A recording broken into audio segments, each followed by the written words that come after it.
Okay, hello everyone. My name is Ben. This is the Makeup and Malinois channel, back with another video. Today we're going to be going over the box, how we use the box in training. I want to just tell you guys what we think the benefits are. Maybe just some initial steps on how we start using the box. This is kind of part of the whole Doja series, and we're gonna have some video of where we're at with Doja and how we're starting to show her the box, and then we also have some video of Narco, who's more advanced. So I'm hoping we'll get a nice little video here of some beginning steps with the box, and then showing you Narco, who's a little more advanced with it, so you can kind of see the progression there. I am going to start with a little kind of lecturing or just going over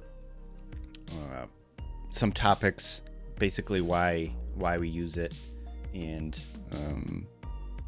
the benefits of using the box. The main reasons on why we use it is first of all, it's easy. It keeps everything simple in the beginning, and basically the second one is along the same lines, is it removes variables. As much as we can when we're teaching concepts, removing variables is kind of my go-to thing. It's like, how can we just make this easier for the dog, and the handler and the decoy. So 3, it eliminates handler and decoy error. So especially when you have new decoys, new handlers, using the box keeps everything clear. It's like a very concrete position, and it's kind of it's black and white. Send your dog to the box. The decoy stands right in front of the box. So if you have a new decoy, you always have issues with tiny little position changes, things like that. So many things as a new decoy, you don't really know exactly where the dog should be, and this makes it really simple. Same with the handler. You have a very clear target that you need to send your dog to, and it keeps the dogs right in that spot. It keeps them straight. So 4, I would say, clarity. The box is a very clear position that we're going to send the dog to. And when you have a clear spot, a clear position that's both clear to the handler and the dog, to me that always decreases conflict. All right, 5. For me, guarding, which is a big benefit for using the box. We're trying to teach guarding. This is an easy way to ingrain a really important position when it comes to the program. So you can easily get a ton of reps ingraining this very important guarding position. 6. Creates a clear line between the decoy and the dog. The typical thing I used to see is when teaching guarding is the handler kind of drags the dog into the decoy and then tries to get them to down. It creates so many opportunities for failure. Sometimes certain dogs can be really hard to control, numerous things. So we kind of eliminate all of that by, hey, let's teach the dog this box. He has to go into the box. It's very clear. And then we can position the decoy far enough away where he can't even access the decoy yet without, kind of breaking the rules of the box. Once the dog understands, if I go to the box, I get a bite, you can start doing a lot of reps of sending the dog to the box. And spacing the decoy, just far enough away so the dog can't get any reps of like cheap shotting or biting the decoy. So it creates a clear line. And you can also use a back tie there to prevent even more having that, practicing that failure of, the dog biting the decoy when he's not supposed to. So then let's go over what we can use the box for. So obviously the main one is guarding. You can teach guarding with the box, which again is extremely important. The whole guard position is fundamental for the whole program, really. That's why it's one of the main things that we focus on is guard work and vigilance. So second one, building vigilance. So vigilance is extremely important when it comes to ring sport. Whenever the dog breaks vigilance, that gives the decoy an opportunity to escape, which will cost you points. So building vigilance, and there's a couple things here. I don't want to get too deep into it, but obviously some dogs are going to have an easier time being vigilant to the decoy just because of drive. It depends on what their level of drive is, but a good example is our dog Narco. He's got really good drive, but he was also really obsessed with Janelle, his handler. So he would, in the beginning as a young dog, he would constantly be checking back to the handler, which we don't want. Anytime the dog checks out or checks back to the handler away from the decoy, again, that can give the decoy an opportunity to escape. So when we're trying to build vigilance using the box, there's a lot of different things we can do, but one is just marking the behavior and rewarding it. And then building duration. I think the basic concept is kind of, you want to build duration and then basically proof the behavior by slowly adding in distractions. The main goal is we never want the dog to look away from the decoy. Even if the handler is making noise, we don't want him to do that. So we kind of like proof it by slowly adding in distractions, having the handler come up, and only rewarding the dog if he ignores outside distractions. And you'll see later in the videos with Narco, when the handler comes up, he doesn't look away because we've built that. We've taught him, hey, if you continue to maintain focus on the handler, a bite will come. When the handler comes up to pick you up, oftentimes a bite will come. So don't take your eyes off of the decoy.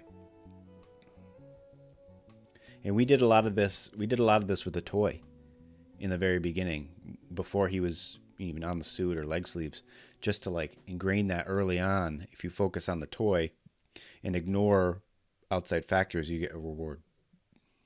And with Narco, this didn't come natural to him. He wanted to continually check back because dogs don't necessarily know or care that, if they look away, that matters. But to us, it does matter. So teaching him really methodically that if he takes his eyes off of the toy, he loses that opportunity to access it. That's a really powerful thing that can make the dog extremely vigilant. If he's already got that drive, you can really get them to like not want to take their eyes off the decoy for a second if you do it properly. And using the box again is like decreasing all the variables, where you can really just hone in on, hey, get to this position, focus on the object, the prey item, 100%. If anything's happening around you, don't take your eyes off it, because if you do, you might lose the opportunity to get that. So, number 3 on what we can use the box for is escort. So the big thing with the escort is positioning. And this is one of the easiest ways I've found to really get a good foundation with the escort, is using the box. once the dog understands, I go to this position, this is my go-to position, no matter what, this is where I get rewarded, you can basically just flow that right into the escort. Once you have the box taken away and they know, hey, I can be sent to this position from anywhere and this is where I stay. You can have the box positioned anywhere, but say it's in the front. Eventually, you just take the box away, and the dog is trained to just stay in the front no matter what. The decoy can move all over the place, and he's just going to stay in that front position. And you can, you know, say with our dog Narco, you can say start him in the front. Once the decoy starts moving, then you can, do whatever you want. Have the dog go into heel, whatever. But we do it whenever the decoy stops, you always go to that front position, and it makes it so much easier to train the escort when the dog has those fundamental pieces. Okay. And then 3, we talked about this a little bit, but handler neutrality. So using the box is a good way to create handler neutrality, which is basically the dog ignoring the handler. You see so many dogs that they're overly sensitive to their handler. The handler comes up or comes too close, they can start, showing some conflict there. With the box, like I said, we teach the dog, hey, go to the box, and we start just adding in distractions. When he's in the box, focusing on that decoy, we start adding in distractions, the handler moving around. And if he maintains that focus on the decoy, boom, he gets rewarded. And we start making it harder and harder, where the handler comes up, pretends like they're going to pick the dog up, boom, they get a bite, as long as they maintain that focus. Again, it's just like creating this understanding of what vigilance is and then proofing it. All right. And then last one, creating obedient guarding versus what I call, I guess, instinctual guarding. So to me, we want a lot of obedience around the guarding. We don't want to rely just on the dog's drive to stay in the guard position. We really want the guard position to be a command. This is where you stay until you're told to leave or you're recalled or whatever. So next, let's go over initial steps with the handler. One of the benefits I mentioned was that you can do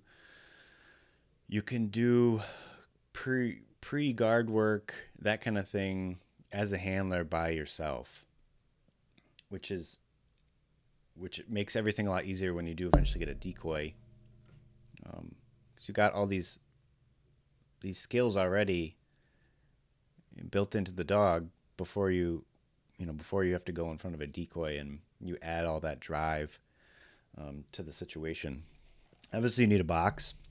That, again, this is just it's just a box. It's pretty simple to get one made or build one yourself. Again, this is like very rough, just black and white steps. Some things you would want to know ahead of time, but steps for the handler before a decoy. Say you want to treat the box like a place. So you just do normal luring, food luring to the box, rewarding the dog for, either downing, sitting, or standing in the box. It kind of all depends on what you want your guard position to eventually be. Eventually, you can move to using a toy. So, you standing in front of the box to start those initial steps of using the toy to reward vigilance. And to help with this, you can use a back tie. A lot of times that will help, because again, always trying to remove variables. Just having a back tie so the dog can't breach that threshold of the box to get to you helps, and it helps with shaping. So that is pretty much the next thing, is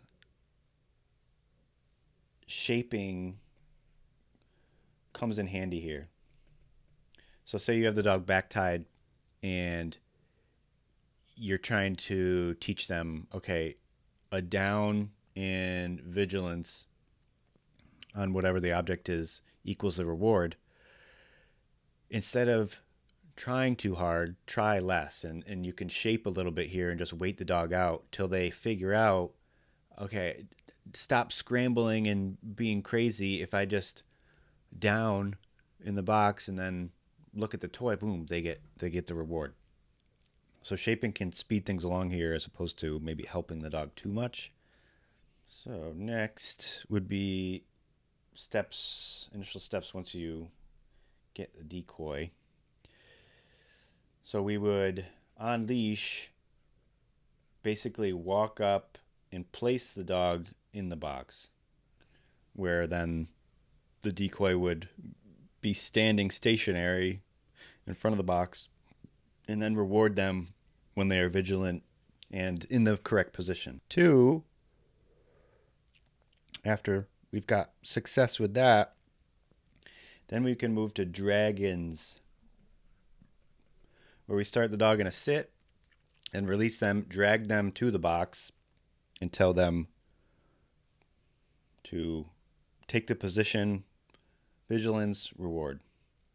So dragons, and I like the dragons because it helps keep the dog in drive, because we want to keep the dog in drive when they're guarding. We want to keep them ready to go.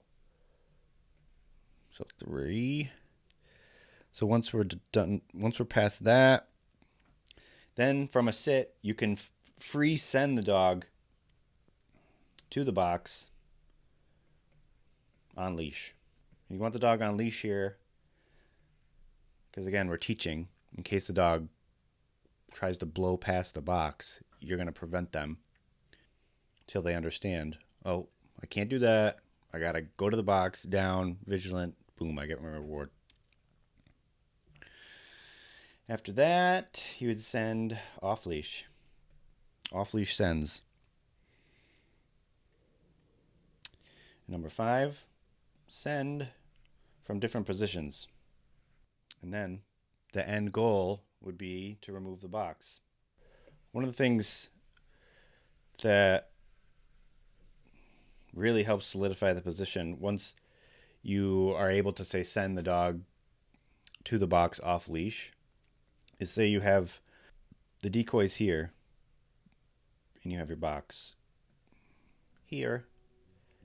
You can then start sending your dog from all different positions. So say over here, he goes into the box. And you can send him from over here, he goes in the box. And then you can send him from behind the decoy, and he's got to go into the box. The box is also, again, you can use it everywhere, but in the blind, perfect scenario for using the box. It really helps too, because everybody's got a hard time with the dogs biting when they come into the blind with the decoy. So the box, you can have the decoy here. The box is far enough away where he has to be obedient to that box. Again, it makes things very clear in black and white that, hey, you have to go to the box, and the decoy is far enough away, he can't get to the decoy. So the benefit of doing that is the more times you can get reps of practicing the exercise the correct way, going to the blind, not biting, the more solid it will be. When you are training and you just keep getting reps of biting, the dog gets away with biting the decoy, that just increases the likelihood that it's going to continue to happen.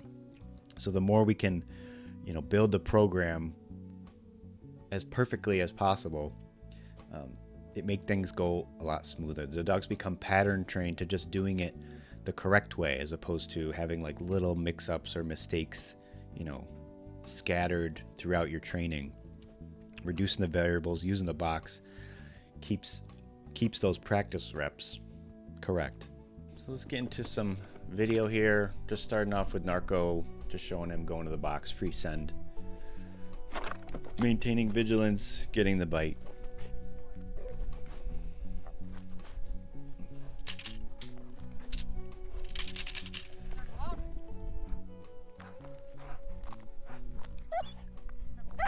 And you can see here, when the handler's coming up, he's still staying focused on the decoy. That's what we want.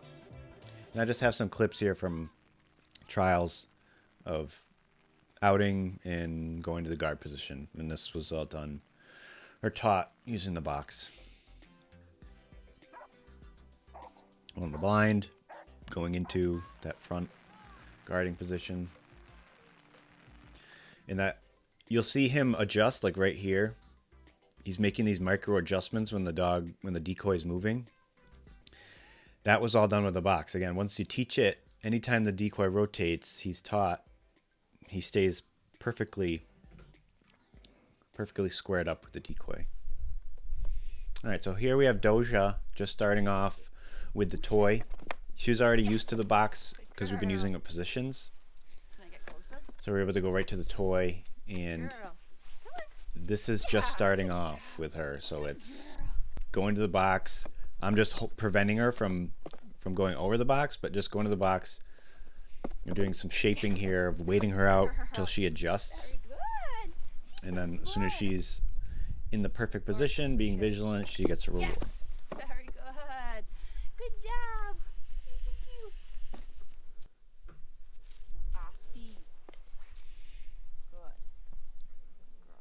And this is basically just walking her, first step, walking her into the box, placing her in the box. Good girl. So these are the first couple reps with a decoy. Guard couché. So here we're waiting her out until she adjusts, gets her foot off the top.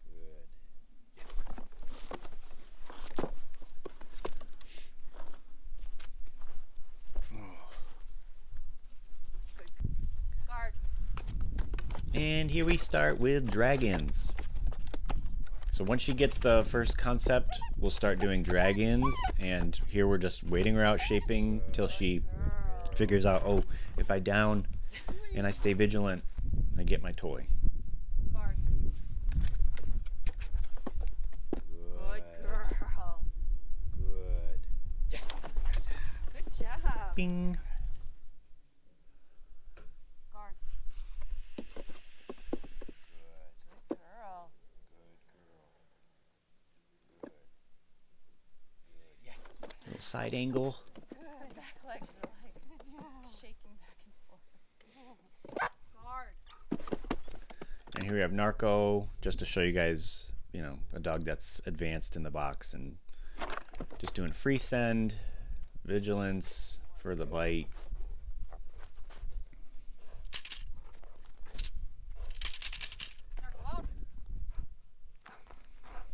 Outing, guarding, ignoring the handler, being able to continually move, and he stays with the decoy.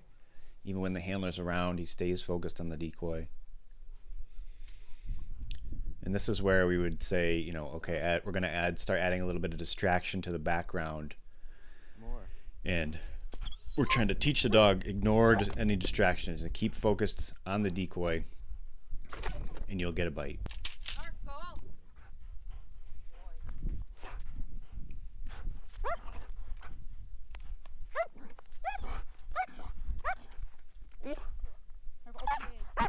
So that handler neutrality, that really is beneficial.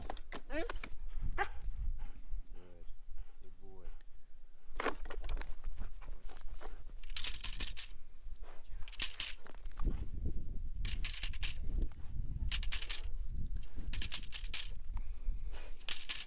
Narco. Guard. And here we've showing just free sends without the box. Come up. The whole point is you take the box away and he still maintains that nice square position and moves with the decoy. Handler comes up, it's neutral to the handler, gets a bite.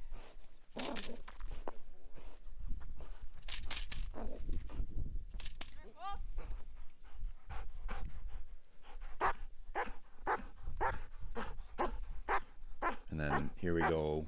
Once, you know, for Narco, the way we did his escort, once the decoy starts moving, he moves into a side position.